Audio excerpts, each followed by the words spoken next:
मतलब आज पढ़ रहा था ब्लूमबर्ग की रिपोर्ट नहीं जो आई है कि गौतम अडानी साहब second richest person of the world बन गए। और दूसरा मैं बताना चाहूंगा कि अडानी साहब वहां पे आए हैं, वो अडानी साहब और कई अडानी अभी आएंगे।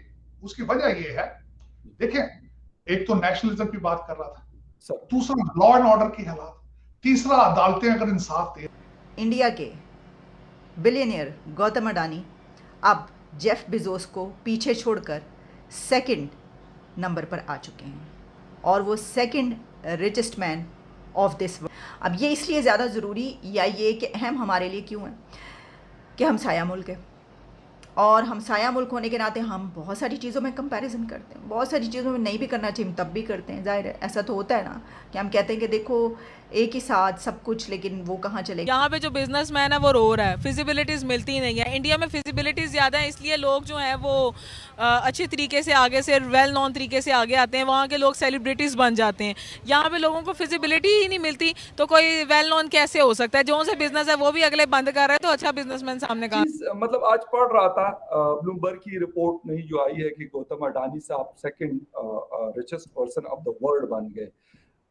मतलब फिर वही पे बात घूम फिर के इसलिए हिंदुस्तान पे आके आ जाती है कि फिर यहाँ पे भी बहुत सारे लोग इस किस्म के हैं जिसमें मलिक रियाज साहब और पता नहीं क्या क्या है, लेकिन इस दफा तो ना उनका कोई हेलीकॉप्टर उड़ा है, सैलाब जदगान के लिए सर कोई नहीं उड़ा, न कोई और ऐसी चीज हमें ऑन ग्राउंड नजर आई है कि जिसके ऊपर हम कह सके कि हाँ यार ठीक है चलो आप गलत भी करते हैं लेकिन कम से कम मुश्किल वक्त में इस आवाम की मदद भी करते हैं। तो वहां पे सर वर्ल्ड रिचेस्ट जो टॉप 10 लोग हैं हिंदुस्तान में वो पैदा हो रहे हैं, दिन ब दिन बढ़ते जा रहे हैं और हमारे यहाँ गुर्बत जो है वो दिन ब दिन। और दूसरा मैं बताना चाहूंगा कि अडानी साहब वहां पे आए हैं, वो अडानी साहब और कई अडानी अभी आएंगे। उसकी वजह ये है, देखें, एक तो नेशनलिज्म की बात कर रहा था, दूसरा लॉ एंड ऑर्डर की हालात, तीसरा अदालतें अगर इंसाफ दे रही हैं। मुझे जाती तौर पर बताएं, आज किसी के पास पैसा हो तो वो पाकिस्तान जाएगा पैसे लेकर, जहां ना लॉ एंड ऑर्डर के हालात बेहतर है, ना अदालतें जो है वो भी एक सवालिया निशान है। बल्कि लोगों को तो यही नहीं पता कि पाकिस्तान चला कौन रहा है, एस्टेब्लिशमेंट चला रही है या सियासी सेटअप चला रहा है। आज तक वेस्ट जो है वो कंफ्यूज रहा है, भाई डील करें तो किसके साथ डील करें, असल पावर किसके हाथ में। ये तो नॉर्मल हालात की बात है। आजकल तो वैसे ही कोई नहीं ना, आजकल तो आपकी हुकूमत ना होने के बराबर है, हर सूबा इंडिपेंडेंट है, आपका हर सूबा एक मुल्क बन चुका है। एग्री सर, एक लास्ट क्वेश्चन और वो ये कि हमारी फॉरेन पॉलिसी अभी अमेरिका ने जिस तरीके से F-16 के पार्ट्स के हवाले से $450 मिलियन का जो ग्रांट था वो रिलीज किया है, अप्रूवल उसकी मिली है, उस पे हिंदुस्तान ने कहा कि हमें कंसर्न्स हैं, तो मतलब लगता तो ऐसे कि इंडिया सर इन्फ्लुएंस कर। इंडिया के बिलियनियर गौतम अडानी अब जेफ बेजोस को पीछे छोड़कर सेकंड नंबर पर आ चुके हैं और वो second richest man of this. बताइए 2 वीक्स पहले जो हैं वो तीसरे नंबर पर आए थे, अब वो जेफ बेजोस को छोड़ के पहले नंबर पर नहीं लेकिन दूसरे नंबर पर आ चुके हैं। जो नेटवर्थ इस वक्त बताई जा रही है वो है इनकी 155.2 बिलियन, $155 बिलियन से। अब ये इसलिए ज़्यादा ज़रूरी या ये कि अहम हमारे लिए क्यों है कि हम साया मुल्क है और हम साया मुल्क होने के नाते हम बहुत सारी चीज़ों में कंपैरिजन करते हैं, बहुत सारी चीज़ों में नहीं भी करना चाहिए, हम तब भी करते हैं। जाहिर है ऐसा तो होता है ना कि हम कहते हैं कि देखो एक ही साथ सब कुछ, लेकिन वो कहाँ चले गए और हम कहाँ रह गए। तो कर लेने में कोई हर्ज नहीं है, कोई ऐसी बात नहीं है। अब बात ये है कि सिर्फ ये बात नहीं है कि किसी मुल्क का कोई बंदा जो है वो रिचेस्ट मैन बन जाए या उसमें आ जाए, ठीक है, लेकिन इसमें बात पता क्या, इसमें बात ये कि इससे उस मुल्क को फ़ायदा बहुत होता है। जिस तरह मैंने आपको कुछ अर्सा पहले बताया था कि सारी डिटेल बताई थी मैंने अपने पिछले किसी प्रोग्राम में, आप देख लें उठा के, कि ऐसा नहीं होता है। हम ये समझते हैं कि शायद अगर कोई बंदा बनता है तो उसी को नहीं, उससे उस कंट्री पे बहुत असर पड़ता है। और जिस तरह मैंने आपको बताया था कि ये होने की वजह से इंडिया पर बहुत असर पड़ा है, इंडिया बहुत तेज़ी से ऊपर आ रहा है।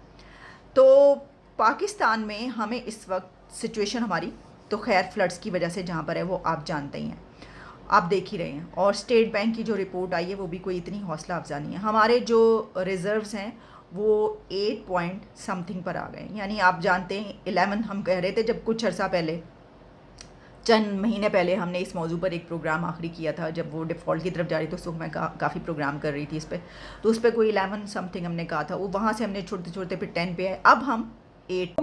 मतलब रिवर्स की तरफ गेयर लगा रहे हैं। सर मैं हिंदुस्तान के साथ कंपैरिजन नहीं करता और ना कंपैरिजन हमारा, आपको वाली बात है कि बनता ही नहीं है सर। बनता ही नहीं ना। देखिए दो चीजें होती, आप कंपैरिजन करें ना अपने आप को अफगानिस्तान के साथ, बिल्कुल बिल्कुल आपका बनता है, या किसी वेस्ट अफ्रीकन कंट्री से, इराक से कर सकते हैं सर, या फिर लीबिया से करें अपना, आपका सीरिया से करें।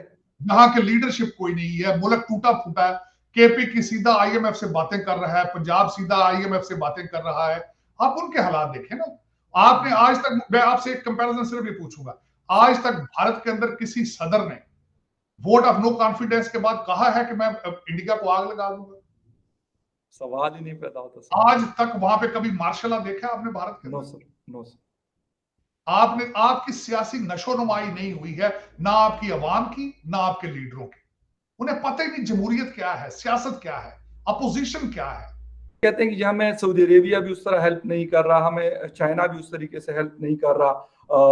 इंडिया से हम कहते हैं कि जिस तरह आपने बताया कि पहले दुबई सब्जियां जाएंगी और फिर वहां से दुबई से होके शायद वो उसके ऊपर कोई और चीज हो जाएगी, कोई और केमिकल चढ़क के वो फिर हमारे पास आएंगी।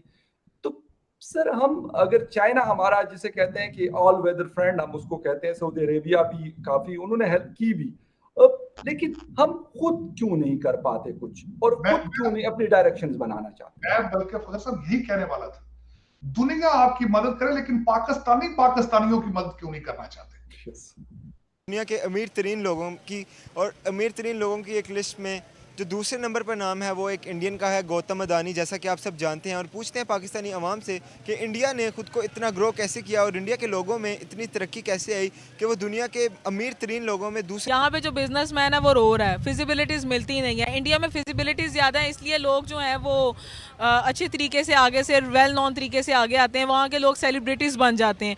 यहाँ पे लोगों को फिजिबिलिटी ही नहीं मिलती तो कोई वेल नॉन कैसे हो सकता है? जो से बिजनेस है वो भी अगले बंद कर रहे हैं तो अच्छा बिजनेसमैन सामने कहाँ से आ जाएगा? गौतम अदानी के लिए कुछ कहना चाहिए? कॉन्ग्रेचुलेट करना चाहूँगी और अच्छे तरीके से काम करें। आज टॉप 2 में आए हैं, कल टॉप 1 पर आए। और अच्छे जो आप जिन लोगों ने आपका साथ दिया, क्योंकि कोई भी अकेला आगे नहीं बढ़ सकता, तो जिन लोगों ने आपका इस मेहनत में साथ दिया है उनको हमेशा याद रखिएगा और कोशिश कीजिएगा कि वो भी आपके साथ इसी तरह तरक्की करें।